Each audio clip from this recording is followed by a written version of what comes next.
Good morning, Fish Pond. How is everyone today? Oh, it's so good to see all of you smiling out there. We miss getting to see those smiles in person. Hopefully we'll get to see you again really soon. Miss Amber and I love you and miss you very much. But today let's go ahead and start our circle time right here on your TV or computer or wherever you're watching. So stand up. You know how we start circle time. Rise and shine and welcome to school today. Rise and shine and welcome to school today. Rise and shine and welcome to school today. We're so glad you're here. And I am so glad that you're here participating with us because we've got a really fun lesson today. I wouldn't want you to miss out. Do you remember what book we read on Wednesday? It was about a caterpillar. The very hungry caterpillar. Now, what kinds of things did he eat through? He ate through apples, plums, strawberries, oranges. What are all of those things? That's right, they're fruit. And today we're going to talk about the fruits of the Spirit. They're not the kinds of fruit that you can eat, but they're the kinds of things that show up in your life, in the way that you treat other people, if you believe in Jesus and you want to be like him. So we'll start with a song that comes straight from the Bible, Galatians 5:22 and 23. And it tells us what those fruits of the Spirit are. You ready? The fruit of the Spirit is love, joy, peace, patience, kindness, goodness. The fruit of the Spirit is faithfulness, gentleness, and self-control. Since we live by the Spirit, let us keep in step with the Spirit. Since we live by the Spirit, let us keep in step with the Spirit. The fruit of the Spirit is love, joy, peace, patience, kindness, goodness. The fruit of the Spirit is faithfulness, gentleness, and self-control. Now I'm going to teach you the signs for all of those fruits. I'm going to try to do it with my left hand so that if you're copying me on your screen, you'll be doing it with your right hand. So if you color or cut with your right hand, this one, just copy me exactly as you see it on the screen, okay? All right. Love. Kind of like you're giving yourself a big hug. Love. Joy. It's like the happiness is bubbling out of you. Joy. Peace. Take the hand that you usually color with and face it away from you. Put your other hand on it, palm to palm, and spread them face down. Peace. Patience. Put your hand like this, with a thumb out and stuck to the side, and rub it down your chin. Patience. Kindness. We're doing this one in chapel right now. Do you remember how to do it? Kindness. Goodness. Take the hand that you color with, tap your chin, put your other hand palm up, and bring your hand down to your palm. Goodness. Faithfulness. Start by pointing to your head and make an OK sign. That's the letter F in sign language for faithfulness. Bring it down to your other hand. Put your thumbs together and move them forward. Faithfulness. Gentleness. The sign for this shows that you're soft-hearted. So you touch your heart with your middle finger. You see it sticking out like this?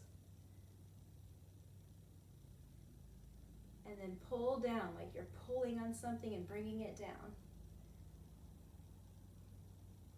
That's the sign for soft. So it's showing that you've got a soft heart. Self-control. Do this hand again with your thumb stuck to the side and hold it on your chest. This shows that you're talking about yourself. And control, kind of make pirate hooks with your hands, like that. Control. Self-control. Let's do them again all together, okay? This time we'll do them a little bit faster without the explanations. See if you can keep up. And if not, you can watch this again until you learn them. Maybe when I see you next, you'll be able to do them all. That'd be great. Are you ready? Love. Joy. Peace. Patience. Kindness. Goodness. Faithfulness. Gentleness. And self-control. Excellent job. I'm so proud of you. Now, which fruit of the Spirit have you been talking about in chapel? Do you remember? Kindness. Miss Marlowe's been doing a great job of teaching you your memory verse. So let's practice it together, okay? She'll be so impressed if you know it the next time she comes to chapel, okay? Be kind one to another. Ephesians 4:32. Let's do it again so we can really impress Miss Marlowe. She'll be looking through that camera at you at chapel, okay? Be kind one to another. Ephesians 4:32. Now I've got a story to read you. It's not about the fruits of the Spirit, although apples do make an appearance in this book. This is just one of my favorites from when I was a little girl, and I wanted to share it with you. Okay? I'm going to bring the camera closer to the book like I always do. It'll get wobbly for just a second, but bear with me, okay? It's worth it. This is a great story. Here we go. I'll bring you down. See some of my stuffed animal pilot bears up there. Aren't they cute? Do you have stuffed animals at home? Which one's your favorite? It's a good favorite. Okay, I think this is ready now. All right, you're looking for the fruit in this book. It's not a fruit of the Spirit, it's just a regular fruit. Harold and the Purple Crayon.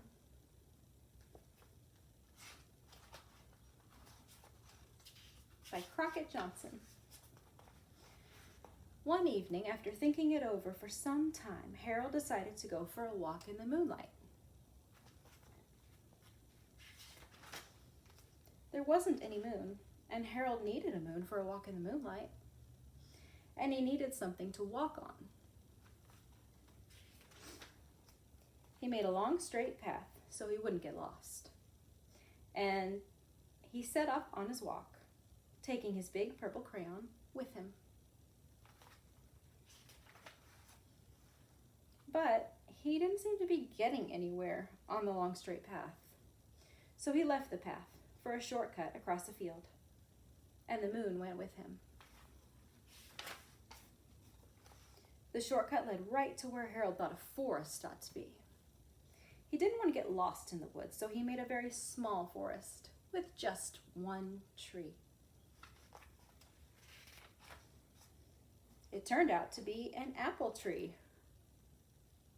There's our fruit.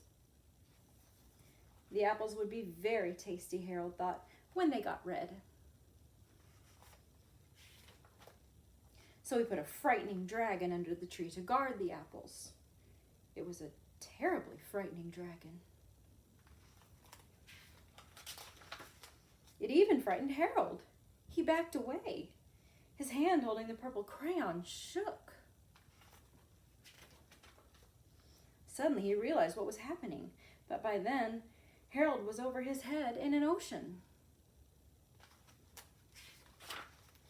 He came up thinking fast, and in no time he was climbing aboard a little trim boat.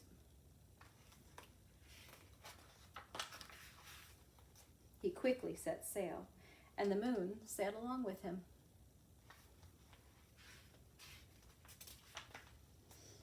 After he had sailed long enough, Harold made land without much trouble.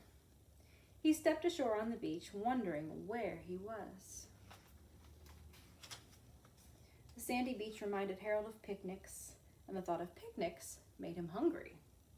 So he laid out a nice, simple picnic lunch. There was nothing but pie, but there were all 9 kinds of pie that Harold liked best. When Harold finished his picnic, there was quite a lot left. He hated to see so much delicious pie go to waste. So Harold left a very hungry moose and a deserving porcupine to finish it up. And off he went, looking for a hill to climb to see where he was.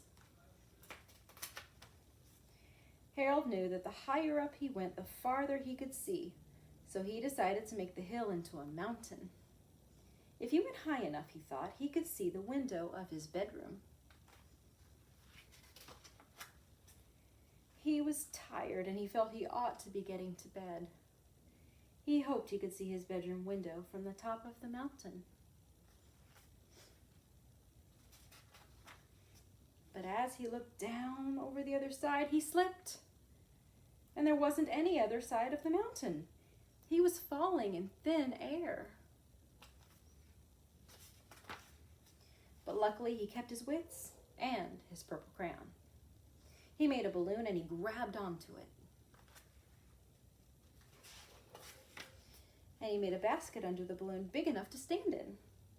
He had a fine view from the balloon, but he couldn't see his window. He couldn't even see a house. So he made a house with windows. And he landed the balloon on the grass in the front yard. None of the windows was his window. He tried to think where his window ought to be. He made some more windows. He made a big building full of windows. He made lots of buildings full of windows.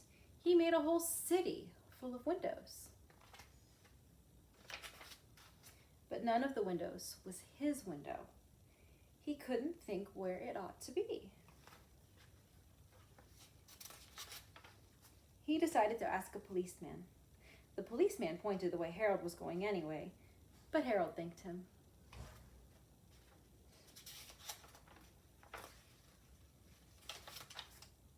And he walked along with the moon, wishing he was in his room and in bed. Then suddenly Harold remembered. He remembered where his bedroom window was when there was a moon.